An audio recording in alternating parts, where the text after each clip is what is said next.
Naomba tafadhali kwa mara nyingine tena niungeni mkono, tumpongeze kwa kuwasilisha vizuri.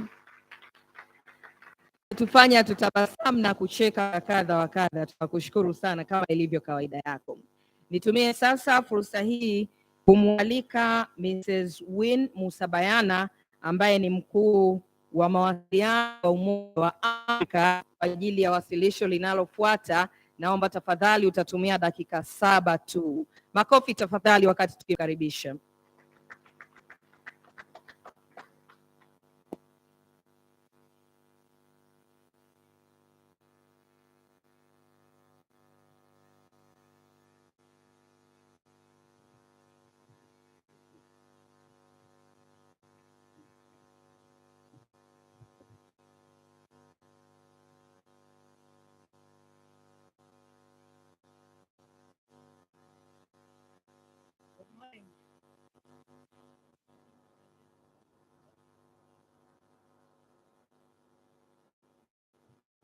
Hello. All right, now we're good. Good morning, everyone. Thank you very much, Madam Moderator.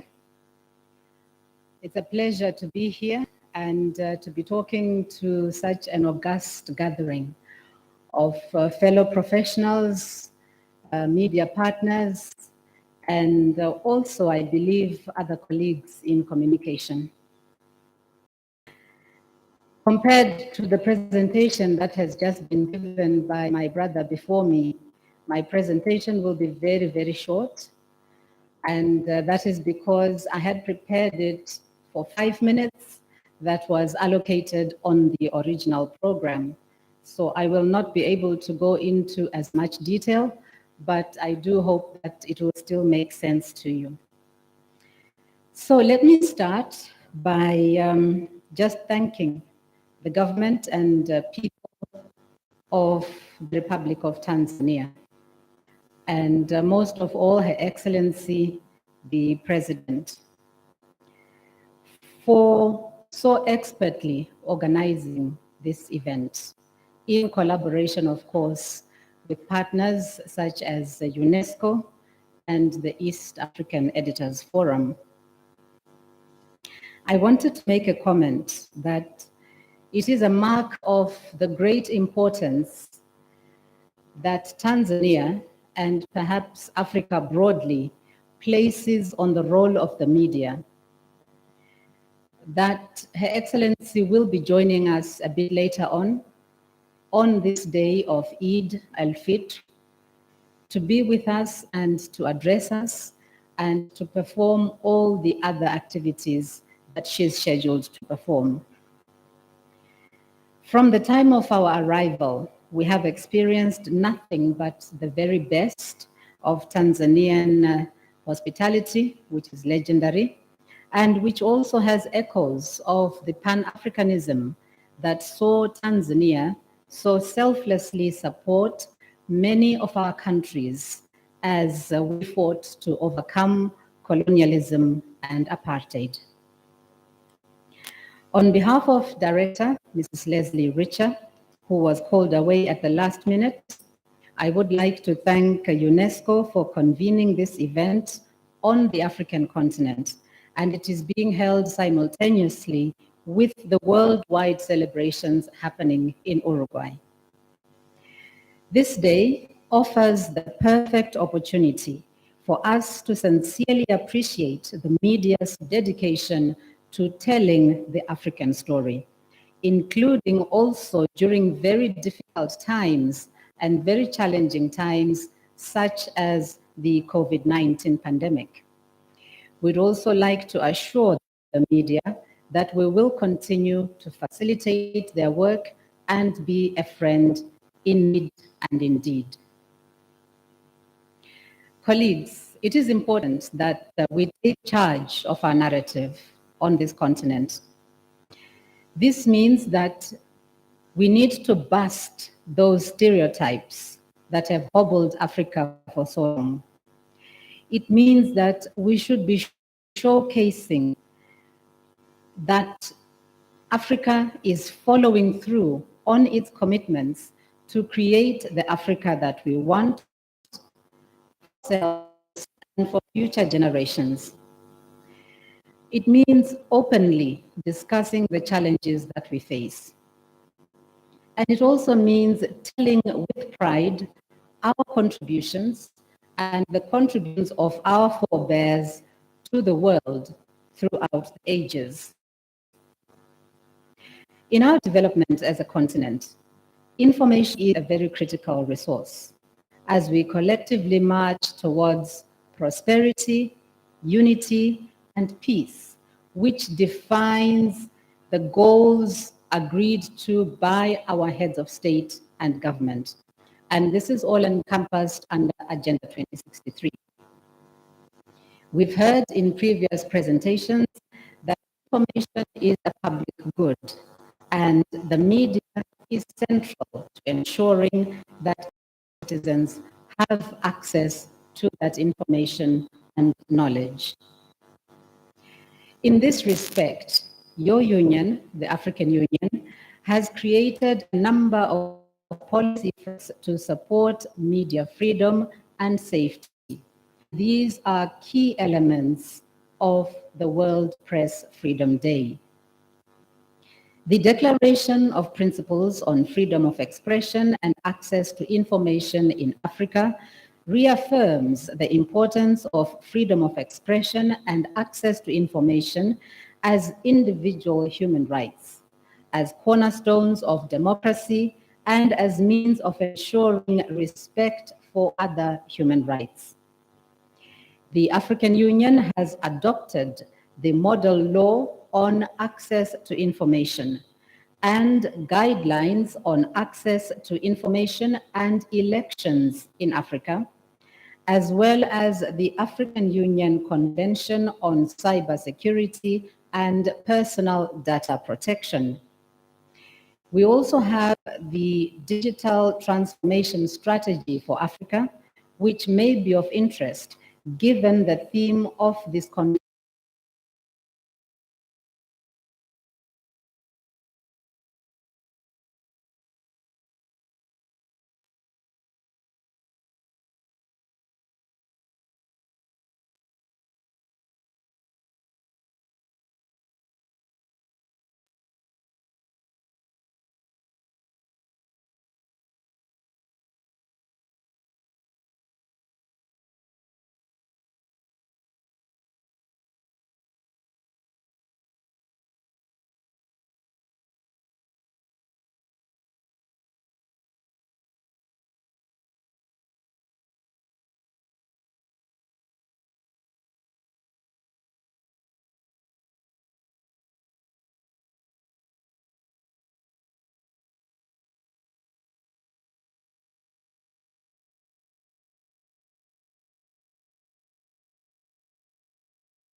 yake kwa urahisi na kuongeza uwajibikaji wa utoaji wa taarifa kwa taasisi za umma.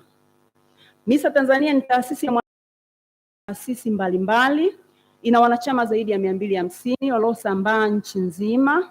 Inafanya uragibishi na kutoa mafunzo mbalimbali ya kuwajengea uwezo wanahabari kwenye masuala ya sheria, masuala ya jinsi na masuala ya maadili ya kazi ya uandishi wa habari kwa ujumla wake. Pia MISA Tanzania huwa tunatoa msaada wa kisheria kwa baadhi ya waandishi wa habari waliopata changamoto kiwakini.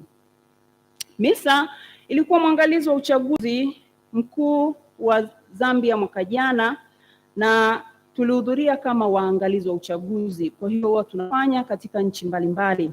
Lakini pia tunakutana na jumuiya za kikanda na serikali za nchi mbalimbali inapotokea kuna sheria zinazokwaza kazi ya uandishi wa habari. Na hivi karibuni tulikutana na serikali ya Botswana ambayo ilipokea hoja zetu na kuahidi kurudisha muswada kwa wadau kabla ya kupeleka bungeni. Licha ya mafanikio mengi katika tasnia ya habari kwa Afrika na Tanzania kwa ujumla, lakini bado zipo changamoto kadhaa ambazo MISA tunaona zinahitaji ushiriki wa wadau wote katika kuzikabili. Namba moja ni baadhi ya sheria kuwa kitanzi kwa vyombo vya habari, na hili tunashukuru limeshaanza kufanyiwa kazi na tunatarajia mabadiliko ya sheria. Namba mbili, hali duni ya maisha waandishi wa habari kutokana na vyombo vingi kushindwa kulipa mishahara kwa wakati au kutokulipa kabisa kwa sababu mbalimbali ikiwemo ugumu wa biashara. Namba tatu, ushindani usio sawa kwenye matangazo ya vyombo vya masafa ya ndani na vile vya masafa ya nje kwa TV na redio, unaochangia kupunguza mapato kwa vyombo vya ndani ambavyo vimeajiri Watanzania wengi.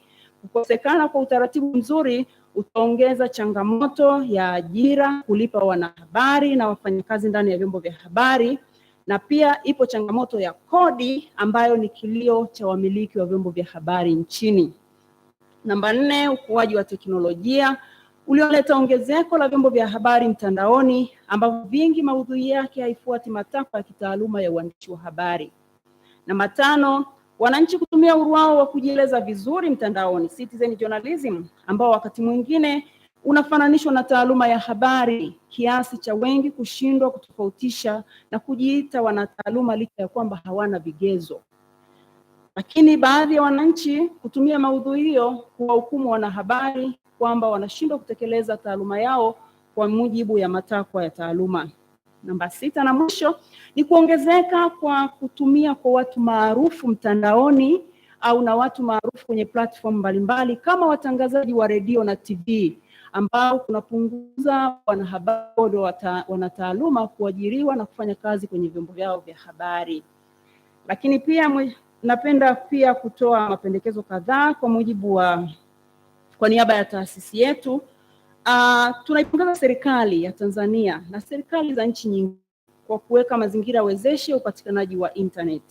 Pamoja na hayo, ombi letu kwa serikali za nchi zetu za Afrika ikiwemo nchi yetu ya Tanzania ziweke mazingira wezeshi kwa wazalishaji wa maudhui wa ndani ya nchi kunufaika na wanachozalisha kutokana na wanaotumia maudhui hiyo, mfano watumiaji kama Google yetu. Na pia serikali ya Tanzania na nyingine za Afrika kwa ujumla zitaendelea kusaidia ukuaji wa sekta ya habari, ikiwemo kuendelea kujenga mazingira mazuri na wezeshi kwa wafanyabiashara na waliowekeza kwenye vyombo vya habari ili waweze kutoa maslahi mazuri kwa waandishi wa habari. MISA Tanzania inawatakia afya njema, maadhimisho mema na safari njema kokote pale mtakaporejea. Asanteni.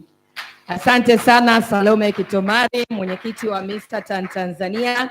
Once again, naomba tumpigie makofi kwa wingi. Asante sana. Naomba nitumie sasa nafasi hii kutoa tangazo fupi kwa wale ambao wanasafiri, wanatakiwa kwenda kupima uviko 19 kwenye reception ya hotel chumba namba 101. For those who are traveling, on 5th of May, they are supposed to go to the hotel reception room number 101 for COVID-19 test. Please go ahead with that. It is very important. I would now like to welcome Jovial Rantau, who is from Africa Forum, South Africa, to do the presentation, which is going to be by audio. You're going to have 7 minutes also.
That the Africa Media Convention is held in Arusha, the judicial headquarters of our continent, where Africans from all walks of life come for justice. Arusha is also a place where African journalists persecuted by their government for simply doing their job also come for justice. It is here in Arusha that Norbert Zongo, that great investigative journal editor from Burkina Faso, found justice. It is here at the seat of African justice that the Zongo family found closure.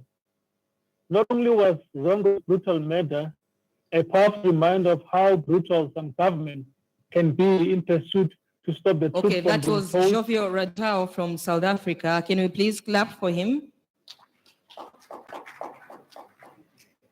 Asante sana. I've been told that people should be seated well because we'll start the timetable very soon. People should be seated well. Naomba tafadhali kila mtu atulie vizuri kwenye eneo lake. Tutaanza shughuli yetu rasmi muda si mrefu ujao.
Naomba tafadhali wote tulioko kwenye ukumbi huu tuvae barakoa. Naomba tafadhali tuvae barakoa. I remind you to put on your mask please. Kama bado hajavaa. Thank you so much. Nitaivaa muda si mrefu kutoka sasa. Okay, may I take this opportunity to welcome the Excellency Engineer Stephen Mlote for his presentation. Tafadhali karibu, naomba tumpigie makofi wakati akielekea presentation yake.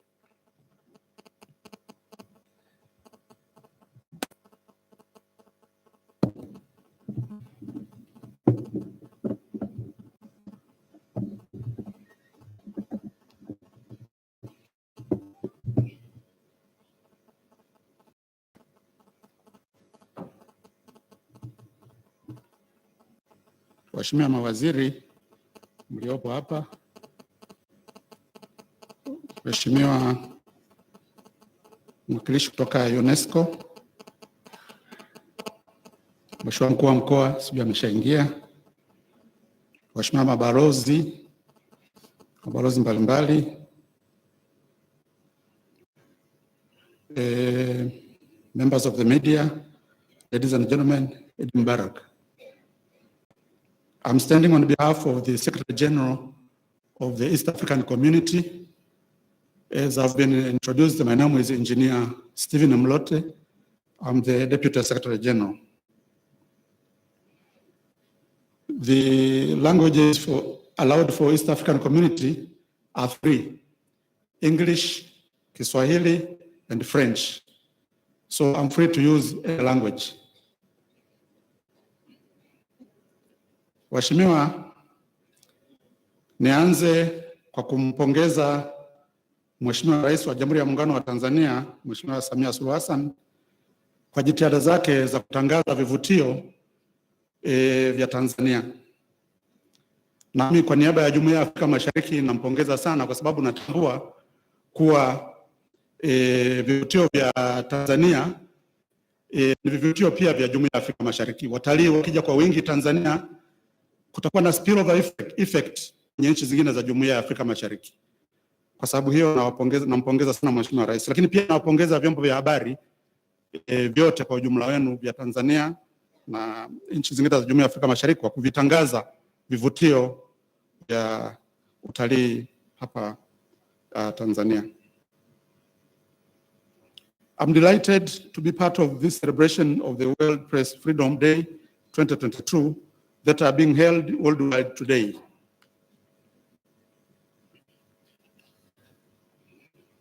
I take this opportunity to thank the UNESCO for organizing this annual event and inviting the East African community to be part of it. EAC appreciates freedom of the press because the free flow of news and information is critical for informed decision by stakeholders and citizens in all societies. The EAC is also cognizant of the fact that no society can afford to develop without a free and independent media that plays an indispensable role of informing, educating, and communicating with its citizens. The theme of this year's World Press Freedom Day commemoration, Journalism Under Digital Siege, could not have been more appropriate. We all acknowledge that information is power, and especially in today's digital society. The EAC is eager to be part of the advanced societies in this digital era that are economically and culturally by a high degree of dependence on their abilities to create scientific and technological knowledge. Therefore, appreciate efforts made by EAC partner states, governments to bring the region to the digital age by improving the ICT infrastructure and extending fiber optic network through East Africa. However, as with all human inventions, we need to remain vigilant at all times to ensure that digital innovations are not utilized to undermine basic freedoms and human rights, especially the right to free expression and press freedom.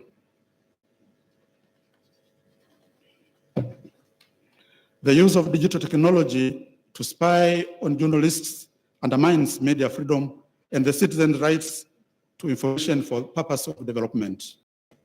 The integration process in East Africa is supposed to be people-driven, with the private sector as the engine of economic growth. It is the people, the EAC. All the EAC organs and institutions will always endeavor to ensure that journalists have the right to access information on integration in the EAC as and when they need it. The community shall therefore uphold an open door policy when engaging the media. This open door policy will become more critical now that the EAC is on an expansion module.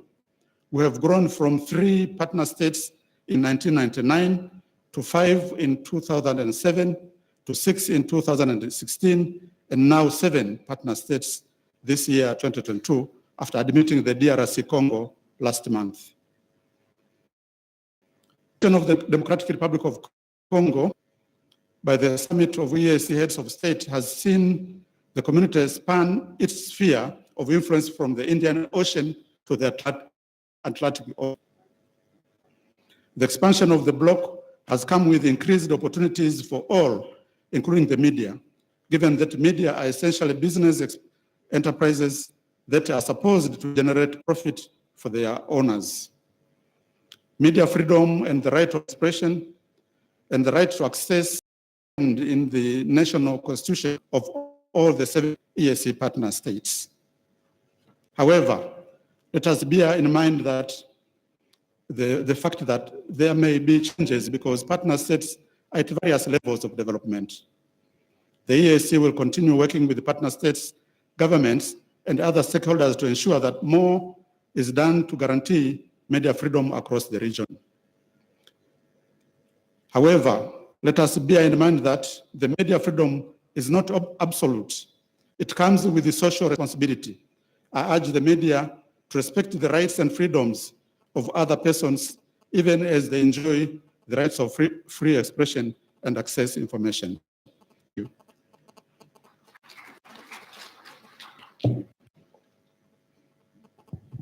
Thank you so much. Naomba tafadhali tumpigie makofi kwa mara nyingine tena kwa wasilisho lake zuri. Asante sana, na sasa nitumie fursa hii kukaribisha Churchill Otieno kutoka East Africa Editors Society kutoka nchi days of deliberations on matters as they affect our freedoms and as they affect media in Africa. Allow me to mention just a few of the organizations we collaborated with to make today's occasion possible, and also the Continental Office in Africa. I mentioned friends from Google who enabled. Today we sit in Arusha, but we represent Africa. And in the house, we have the Southern Africa Editors Society with us, the Africa Editors Forum, and the chair just spoke, the Kenya Media Stakeholders Working Group, led by 3 major things concerns in our newsrooms. The first one is newsroom safety, and going into quite a detail of that question of newsroom safety. Is sustainability of independent media. And on that, we speak specifically to the role big tech plays in distribution of our content and the lack of participation by them in carrying the cost of delivering journalism as we want it. But as I go into those 2 areas, it must be said, and I hope it gets to all our leaders. I was really hopeful that we could give this message when all the leaders are in the room, but I'm sure that through our channels we get to them. Every single African country today is hard at work to endear economic progress. But we hold it dearly, those of us in media, that there cannot be economic progress in a sustainable way without there being freedom of expression and therefore freedom of media. That economies only thrive where ideas find free market, and those are only expressed in words mostly. And we have the channels, and we must enable those channels in our own homes, in our own domestic spaces, if at all we truly, as governments in Africa, are keen on economic progress for our people.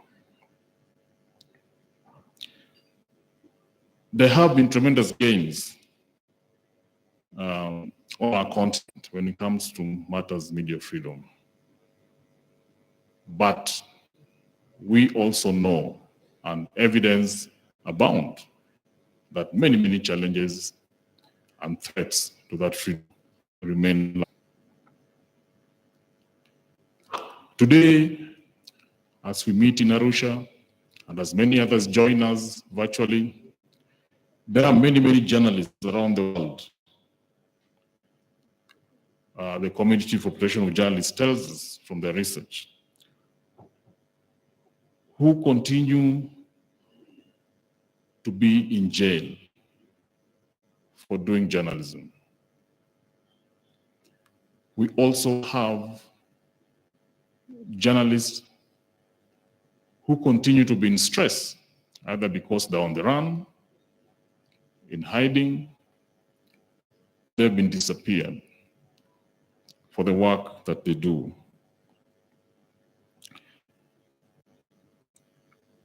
We lost journalists in Somalia.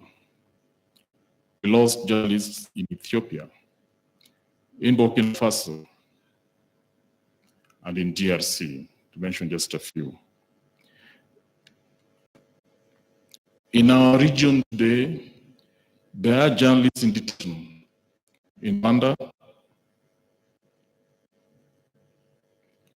There are journalists in detention in Ethiopia, in Eritrea, and even in Hargeisa. But threats are also morphing and taking on more sophisticated nature. We are seeing instances of regulation laws being used, basically use soft power, so to speak, to make it happen.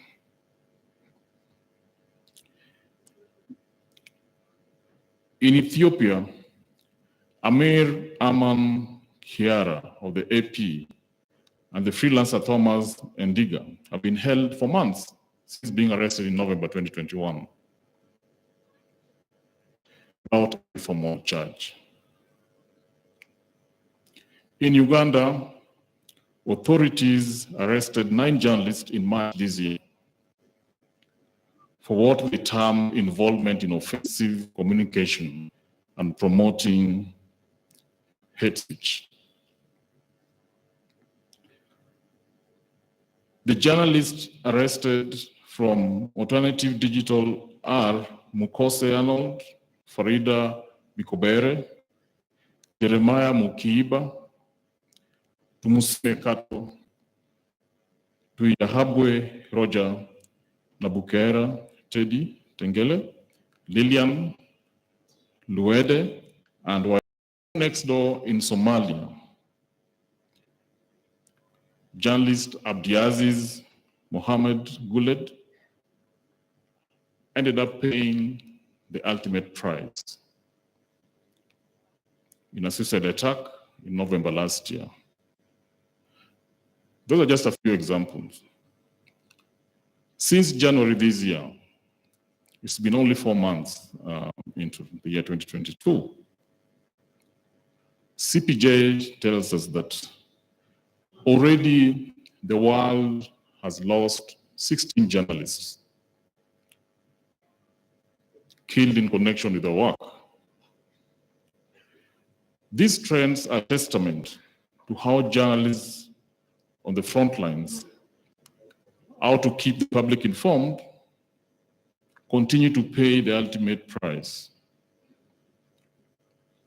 And I think as we sit here today, we must take a moment to reflect on that, especially those cases that are closer home and which many of us may have a contribution to make as we seek solutions for them, and as we seek to reduce instances of the truth seekers having to pay for that work.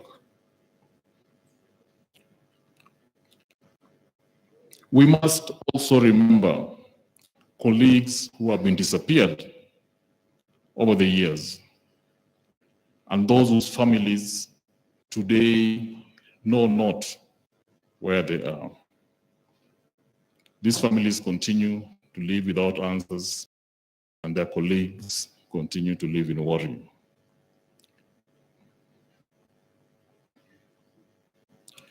Burundian journalist Jean Bigiramana, who went missing in 2016 after going to meet a source, is one of them.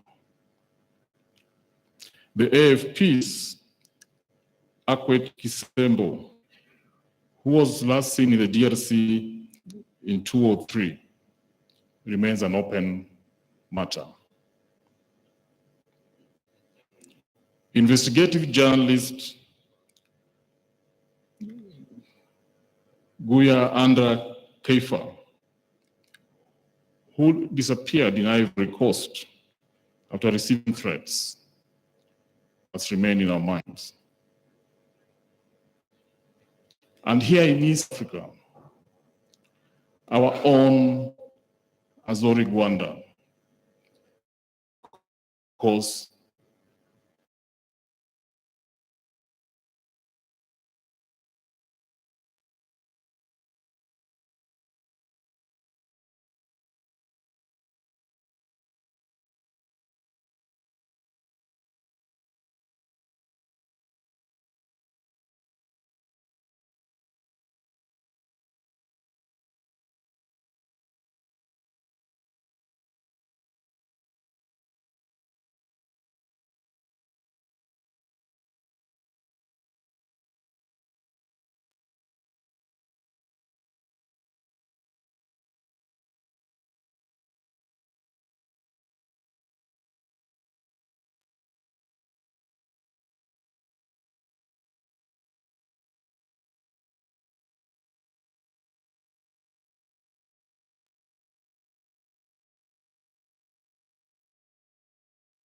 hivyo naomba Mheshimiwa Rais wa Jamhuri wa Muungano wa Tanzania atakapoingia hapa kama wote kwa ajili ya kumpokea Mheshimiwa Rais, na brass band itatuongoza kufanya hivyo.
Brass band tafadhali, naomba tuendelee. Brass band, naomba tuendelee.